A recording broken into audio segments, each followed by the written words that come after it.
उत्तर प्रदेश के गाजियाबाद जिले के मुरादनगर से एक चौंकाने वाला मामला सामने आया है, जहां एक किराए के गोदाम में लगी भीषण आग ने न सिर्फ लाखों की संपत्ति को राख कर दिया, बल्कि आसपास के मकानों को भी नुकसान पहुंचा दिया। पीड़ित गोदाम मालिक का आरोप है कि किराएदार जिम्मेदारी से भाग रहा है और प्रशासनिक दफ्तरों के चक्कर काटने के बावजूद कोई सुनवाई नहीं हो रही। घटना मुरादनगर की है। स्थानीय निवासी हाफिज आस मोहम्मद ने अपना गोदाम वाजिद नामक व्यक्ति को किराए पर दे रखी थी। 8 जनवरी 2026 की रात लगभग 11 बजे अचानक गोदाम में आग लग गई। आग इतनी भयानक थी कि गोदाम में लगे टीन शेड पूरी तरह जलकर खाक हो गए और आसपास बने मकानों की दीवारें भी क्षतिग्रस्त हो गईं। पीड़ित हाफिज आस मोहम्मद का कहना है कि इस आगजनी में उन्हें लाखों रुपए का नुकसान हुआ है। उनका आरोप है कि किराएदार वाजिद न तो नुकसान की भरपाई कर रहा है और न ही डेयरी के दोबारा निर्माण के लिए तैयार है।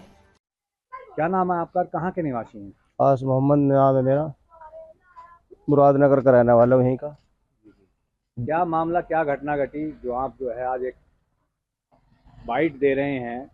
क्या है पूरी घटना, थोड़ा जानकारी दीजिए विस्तार के साथ में। डेयरी थी मेरी, यो डेयरी थी मेरे, ये किराए पे दे दी थी। किस व्यक्ति को किराए पर दी थी? वाजिद अली को। तो क्या मामला हुआ इसमें?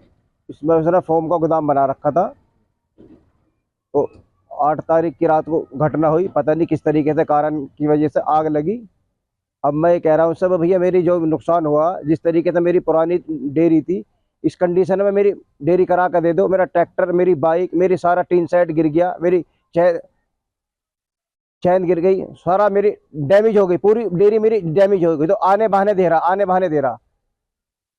तो आपने उसकी अभी कहीं शिकायत की है या नहीं? कहीं शिकायत थाने में जाना है, थाने में कंप्लेंट नहीं होंगे, तुम्हारा तो कोई काम नहीं जी। रिपोर्ट तो वाजिद अली ने करवा दी अपना, उसके आधार पे काम होगा बस।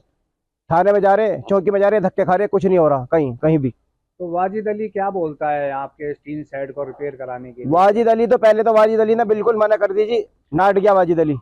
उसके बाद में जब 2-4 आदमी कोई बैठे तो कच्चे पक्के में 10 रुपए के स्टाम्प पे उसने लिख दिया कच्चे पक्के। अब बाद में करा जी मैंने तो वैसे ही अपना दबाव से कर दिया, मैं काहे को करा कर दूं, तुम अपना भी कराओ।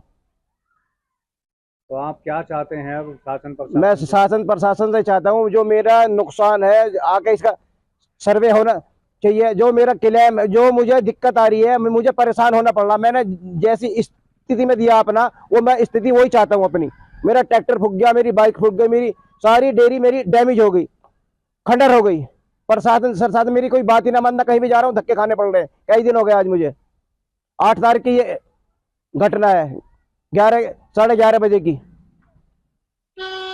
मेरी पूरी डेयरी जल गई, पड़ोसियों का भी नुकसान हुआ, लेकिन किराएदार कोई जिम्मेदारी नहीं ले रहा। मैं थाने से लेकर अधिकारियों तक गया, मगर आज तक कोई कार्यवाही नहीं हुई। हाफिज आस मोहम्मद पिछले कई दिनों से शासन प्रशासन के दफ्तरों के चक्कर काट रहे हैं, लेकिन शिकायत देने के बावजूद उन्हें अब तक कोई भी ठोस मदद नहीं मिली है। स्थानीय लोगों का भी कहना है कि अगर समय रहते आग पर काबू न पाया जाता तो नुकसान और भी बड़ा हो सकता था। अब बड़ा सवाल यह है कि क्या प्रशासन पीड़ित को न्याय दिलाएगा? क्या किराएदार पर कार्यवाही होगी या फिर एक बार फिर एक आम आदमी की आवाज फाइलों में दबकर रह जाएगी?